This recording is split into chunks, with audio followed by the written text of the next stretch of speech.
Hey, raise your hand if you enjoy going to the library. I love going. Can you raise both hands if you love going to the library? Both hands. Well, in today's story, we've got someone who does not want to go to the library at all. And you know what? If you're watching this video, maybe you're one of those people who don't get excited about going to the library.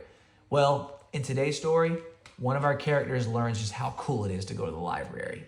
Our story today is called A Library Time for Bear, and it's in a part of a really great series. It's written by Bonnie Becker and illustrated by Katie McDonald Denton. And this is our video soundtrack. All right, silly. You guys ready? A library book for Bear.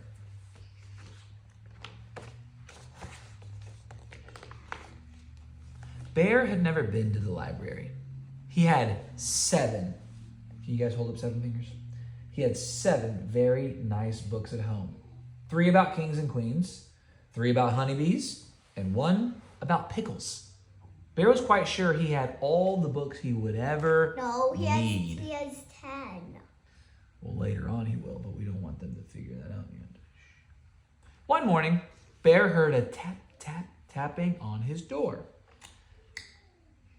And as you guys are watching this video, you're gonna notice how great the illustrations, the pictures are, and that's because they're made with watercolor. When he opened the door, there was Mouse, small and gray and bright-eyed. "We're off!" exclaimed Mouse with a happy wag of his whiskers. Bear frowned. He had agreed to go with Mouse to the library, but now he was quite sure it was a dreadful mistake.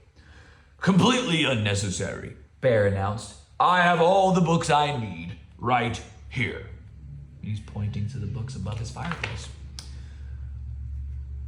"Oh, there are many delightful books in the library," Mouse assured him. "Humph," Bear grumbled, but he had promised. So he buckled up his red roller skates and stepped outside, grabbing a basket for the books. There he is. There's Mouse, and there's the red roller skates. They're about to go roller skating to the library. Bear skated and Mouse rode in the basket to the library, the wind rippling nicely through their fur. Okay, I don't think Daddy can do a wind rippling effect.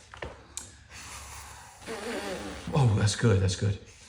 But when they got to the library, Bear didn't like how big it looked. "There are far too many books in there," he protested. "Most excessive."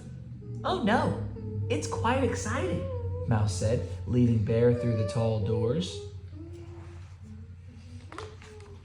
In the library were more books than Bear had ever thought there could be. He quickly found a tucked away corner, but even there were lots and lots of books. "Terribly extravagant." Bear's voice was a little loud. Most of the time you were very quiet in the library.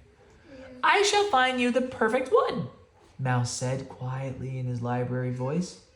"One about pickles," commanded Bear. After all, he had only one of those. But Mouse had whisked away, so there he goes, phew, going around the corner. What's Bear's body language? Bad. He's mad, he's kind of annoyed. Mouse came back with a thick green book. Bear opened it. "Rocket ships? Ridiculous!" Bear's voice was getting louder. "A good book about pickles is all I require." "Remember, shh, quiet in the library," murmured Mouse as he scurried off. He soon returned with a tall yellow book.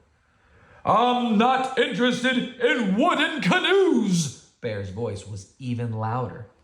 "Shh, quiet voices in the library," Mouse reminded him.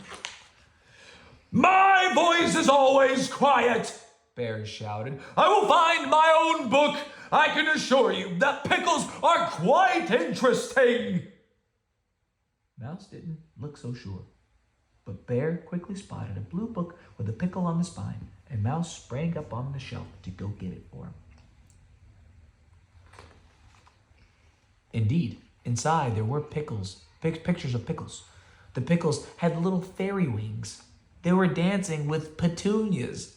"No dancing petunias!"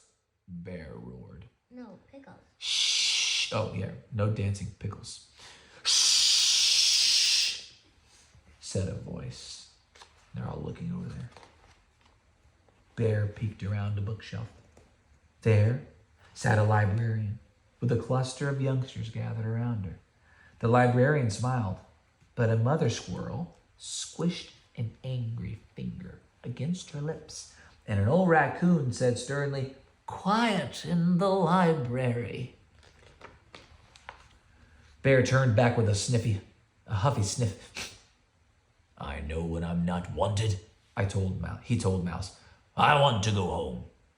"Surely at least one book?" Mouse began, but Bear cut him off. "I have all the books I need." He looked quite certain. "Then we are off," said Mouse, but his whiskers didn't wag this time. Bear stood stock still. How still can you be? How still? He was listening carefully to a voice on the other side of the bookshelf. So the very brave bear began to inch his way toward the treasure chest, the voice was saying. "I'm ready," began Mouse. "Shh!" exclaimed Bear. "It's just getting to the good part." But you said, "Quiet voices in the library!" Bear bellowed. Sails go, kid. Yeah, you gotta sail across. That's probably how he felt when Bear bellowed. This time the librarian got up and looked around the bookshelf at Bear. Bear stood very still and quiet, as if he had been still and quiet all along. "Would you like to join story time?" the librarian asked. Bear glanced at Mouse. "We'd love to have you," said the librarian. Bear and Mouse scooted around the shelf and found 2 empty chairs. Bloop, bloop. The librarian began to read again. Bear lifted the lid to the treasure chest, and inside... The librarian paused. Mouse and Bear strained forward. Can you guys lean forward? Inside, she said, was a mound of pickle slices, and each shining slice was made of diamonds and gold, and everyone shouted, "Hooray for the very brave bear!" And then she said, "The end." Bear stared dreamily into space for a moment. You know how he stared dreamily? Can I show you? He went like this. That's like in love. Kind of like when you stare, when you're in love, you stare dreamily. Then he looked over at Mouse and announced, "As I said, pickles are most interesting." "Indeed," said Mouse. Later, Mouse rode in the basket with 7 new books. There were 2 about wooden canoes, 2 about rocket ships, 2 about teapots, and one called The Very Brave Bear and the Treasure of Pickled Island, which Bear read to Mouse that very same day. You see all the new books on top of his fireplace, don't you? 14 books. And if you enjoyed today's story, ladies and gentlemen, check out the description below, because we would love to see you guys add this great book to your library just like we have. And there's actually a series of books with Bear and Mouse that you can look up and learn about more online. We hope that you enjoyed today's story. Go visit your local library. It's a great time, and they always have great programs and books that they're doing and story times. All right, we hope that you enjoyed, and we will see you next time at Stickman Reads. Everybody say bye. Bye.